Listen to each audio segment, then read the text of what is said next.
Dear friends, I would like to thank the European Cancer Organization for the opportunity of addressing you on a very important topic that is deeply relevant to me and to my political group. As you know, the last few years have been very challenging for everyone, but particularly for cancer patients. The price paid by cancer patients and weaker portion of population in general has been dramatic. They have been affected through all the different phases of the pandemic and still today are most vulnerable in their day-to-day life, but also while facing treatments for their disease.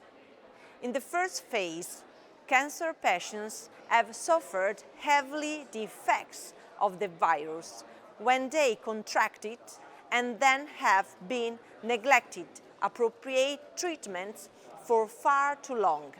Secondly, during the different peaks of the pandemic, they have suffered delays in screening and consequent missing diagnosis, and they are still affected today as healthcare system in Europe struggle to get back on track and provide them with the treatments they need.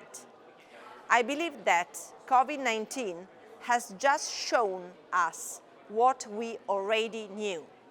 Unfortunately, many EU countries have cut their spending and investments in healthcare in recent years, and these decisions have demonstrated to be very dangerous for our citizens.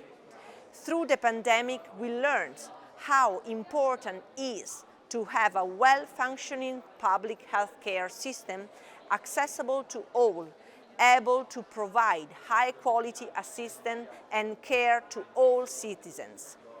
If we think about screening programs and early diagnosis, these are just perfect examples of the need for a universalistic system of healthcare.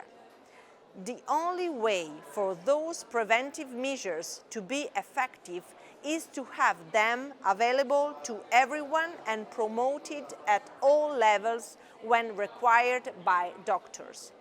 They will not be effective at all if only small portions of population have access to them.